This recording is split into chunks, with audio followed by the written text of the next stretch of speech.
economía. Se prende fuego el país, Bueno. muchachos. ¿Qué va a pasar mañana con la economía? ¿Quién tiene esa respuesta? Nuestro querido Mate. Ojalá. A ver. Vamos a acercarnos a esa respuesta. Tampoco me ponga la ¿Qué responsabilidad porque responsabilidad? fue mañana, ¿viste? Bueno, lo que sabemos sí es lo que pasó, lo que se anunció este viernes el índice de inflación de marzo. Fue una sorpresa, 3,7%, si bien se intuía que iba a estar en alza respecto a febrero, que recordemos había dado 2,4%, sin embargo fue un incremento bastante grande, sobre todo potenciado por los alimentos, como decía la placa, que marcó 5,9%, y creo que eso sí lo podemos palpar en el supermercado, varios productos de la canasta básica que están aumentando considerablemente, no solo por una cuestión estacional, sino también por lo que es el componente especulativo de siempre, que termina redundando en una suba por las Sí, dudas. perdón, ¿no? Mateo, perdón, pero el gran aumento se da, fíjate que estábamos viendo en pantalla, tomate 107%, Sí. netamente es estacional, 107% interanual estamos hablando. No, mensual. No, ahí decía Se interanual. duplicó el precio del tomate. 107% mensual. Sí, Ahí de dice- 1.600 a 3.200 el kilo. Bueno, pero esas variaciones son muy normales dentro de las verduras, porque hay una sequía, hay una helada, hay carencia de producto, te Hay muchos aumenta. factores. Ahora, el mes que viene, por ahí a lo mejor pasa a costar 800 pesos el kilo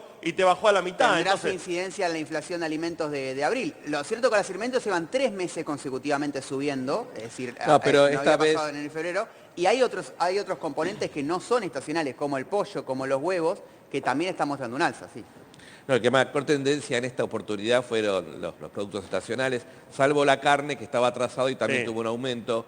de Pero hecho, la carne marca el 66% interanual, Ahí que es sí. muy por debajo de lo que fue la inflación. Pero, ese 66% otro ítem interanual. potenciado mucho en el que primer influyó cuatrimestre. fue la educación también. Ese sí es típico de marzo, porque Bueno, obviamente es la perdón, vuelta Mate, a las perdón. clases. Para no dejar pasar, decir, aumentó mucho en el primer cuatrimestre. El año pasado también había aumentado mucho la carne en el primer cuatrimestre y después se congeló el precio. Está bien. Después bueno, no aumentó momento más. de Digo, salir a comprar.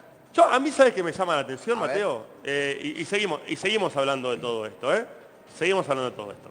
Pero a mí me llama la atención que ustedes, los que cuando teníamos un 12% de inflación mensual, ¿sí?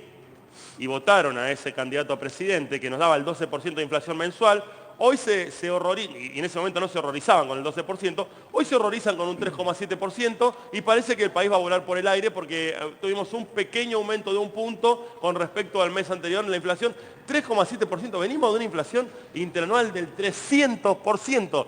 300%, ¿son conscientes de eso? Y hoy se escandalizan porque tuvimos un 3,7% mensual, ¿de verdad? La inflación escandalizó siempre, el asunto tiene que ver con todo el precio a pagar del ajuste y la parálisis de la economía que se mantiene en muchos rubros para tener una inflación del 3,7 que fue muy similar a la que tuvo incluso Martín Guzmán cuando dejó el gobierno de Alberto Fernández, porque el 12% fue solamente 1 o 2 meses. No, sí, 1 o 2 meses de 48 12%, de gobierno. pero tuvimos un año del 8%, del Está bien. 9%, Pero del con la economía en 7%. crecimiento. Una inflación, dijeron, bajó muchísimo la inflación y era el 7%, Mateo. Milei había dicho que, digamos, el precio a pagar del ajuste, el resultado iba a ser una baja directamente en la aniquilación de la inflación. La tendencia a finales del año pasado iba hacia ese rumbo. ¿Por qué se le disparó ahora? Sí, sigue siendo un fenómeno monetario. Esa es la duda y ahí es donde se choca un poco con el relato del gobierno, porque en definitiva se trataba de evitar justamente una devaluación también para que no haya una disparada inflacionaria y aún así llegó este aumento inflacionario. Entonces hay otros componentes. no, la inflación en este caso